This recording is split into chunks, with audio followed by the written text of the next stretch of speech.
जय भोलेनाथ की। रुद्र संहिता सती खंड चतुर्थ अध्याय। कामदेव के विवाह का वर्णन। नारद जी बोले, हे विष्णु शिष्य, हे महाप्राज्ञ, हे विधेय, संसार के रचना करने वाले हे प्रभु, आपने शिव जी की लीला रूपी अमृत से युक्त यह अद्भुत कथा कही। हे तात, इसके बाद क्या हुआ?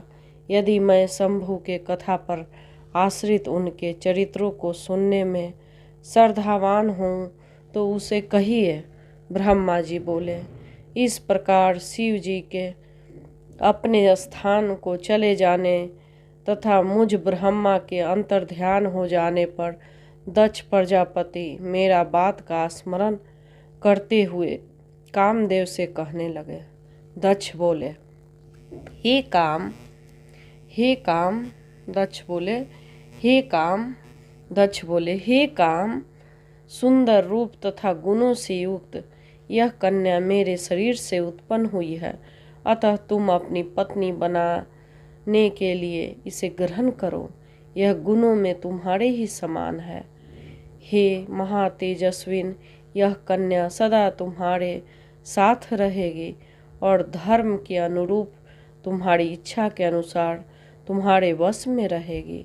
ब्रह्मा जी बोले, हे नारद, यह कहकर दक्ष ने अपने स्वेद से उत्पन्न हुई कन्या का नाम रति रखकर और उसे अपने आगे कर कामदेव को दे दिया।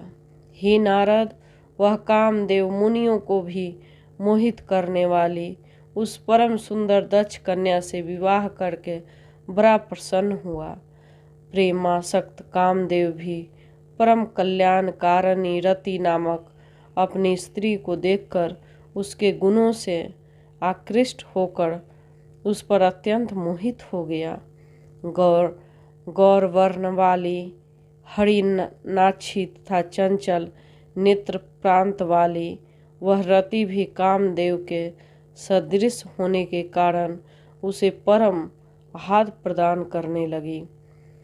उसकी चपल भौं को देखकर कामदेव संशय में पड़ जाता था कि हे विधाता ने सबको वश में करने वाले मेरे धनुष को इनके नेत्रों में सन्निविष्ट कर दिया है क्या?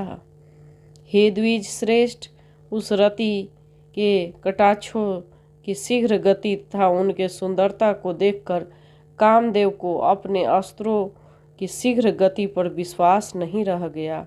उसके स्वाभाविक रूप से सुगंधित तथा मंद श्वास वायु को सूंघकर कामदेव ने मल्य पवन के प्रति अपनी श्रद्धा का त्याग कर दिया।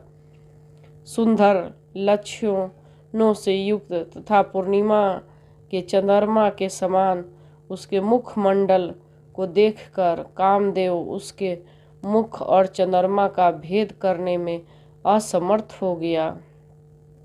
स्वर्ण कमल की कली के समान उसका वक्षस्थल भ्रमर से वेष्टित कमल के भांति सुशोभित हो रहा था। उसका कठोर स्थूल एवं उन्नत वक्षस्थल का मध्य भाग नाभि पर्यंत लटकने वाली लंबी पतली तथा चंद्रमा के समान स्वच्छ माला धारण किए हुए था। वह कामदेव भ्रमर के पंक्तियों से घिरी अपने पुष्प धनुष की प्रचंडा को भूल गया और उसे देखना छोड़कर बार बार उसी रति की ओर एकाटक देखने लगा। चारों ओर त्वचा से परिवेष्टित उसकी नाभि का रंध्र अत्यंत गंभीर था। उसके मुख कमल पर दोनों नेत्र लाल कमल के समान प्रतीत हो रहे थे।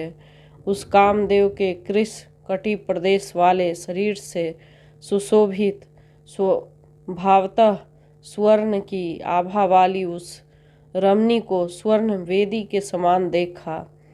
कदली स्तंभ के सदृश विस्तृत स्निग्ध कोमल तथा मनोहर उसकी जंघाओं को कामदेव ने अपनी शक्ति के समान देखा।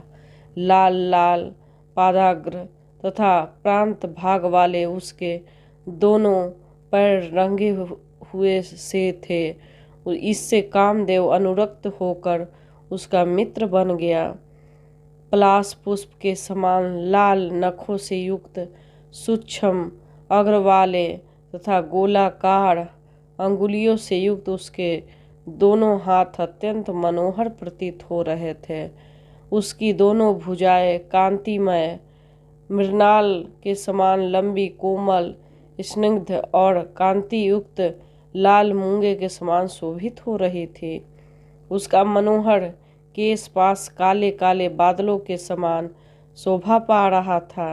इससे वह काम प्रिया चमड़ी के बालों को धारण करने वाले चमड़ के भांति सुशोभित हो रही थी। सौंदर्य युक्त ऐसे रति को हर्षित नेत्र वाले कामदेव उसी प्रकार ग्रहण किया जिस प्रकार हिमालय के उत्पन्न गंगा को महादेव जी ने ग्रहण किया था। चक्र तथा पद से चिन्हित युक्त मृणाल खंड के समान मनोहर हाथों से युक्त वह रति गंगा नदी के समान प्रतीत हो रही थी। उसी रति की दोनों भवों से चेष्टाएं नदी की सूक्ष्म लहरों के समान प्रतीत हो रही थी। उसके कटाक्ष पात्र ही नदी की वेगवती धारा थे और विशाल नेत्र कमल के समान प्रतीत हो रहे थे। उसकी सूक्ष्म रोमावली शैवाल थी और वह अपने मन रूपी वृक्षों से विलास कर रही थी। उसकी गंभीर नाभि हृदय के समान शोभा पा रही थी।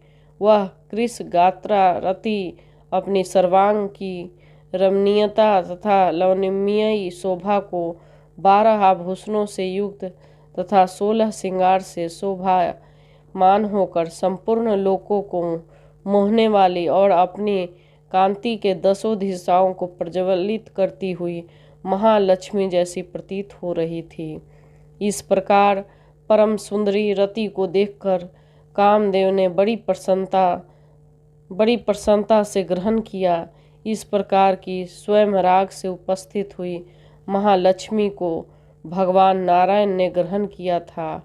उस समय कामदेव ने आनंद होने के कारण विमोहित होकर ब्रह्मा जी के द्वारा दिए गए दारुण शाप को भूलकर दक्ष से कुछ नहीं कहा। हे तात, उस समय सबके सुख को बढ़ाने वाला महान उत्सव हुआ। दक्ष प्रजापति अत्यंत ही प्रसन्न हुए और कन्या रति भी परम प्रसन्न हो गई। अत्यधिक सुख पाकर काम का समस्त दुख विनष्ट हो गया और इधर दक्ष कन्या रति भी काम को प्रति रूप में प्राप्त कर परम हर्षित हुई।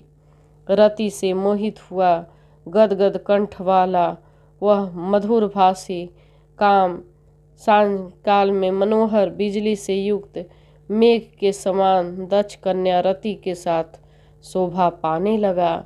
इस प्रकार रति काम ने अत्यंत मोहित होकर उस रति को इस प्रकार अपने हृदय में ग्रहण किया जिस प्रकार योगी ब्रह्म विद्या को ग्रहण करता है, और वह रति भी श्रेष्ठ काम को प्राप्त कर इस प्रकार प्रसन्न हुई जिस प्रकार पूर्ण चंद्र के समान मुख वाली महालक्ष्मी विष्णु को पति रूप प्राप्त कर प्रसन्न हुई थी।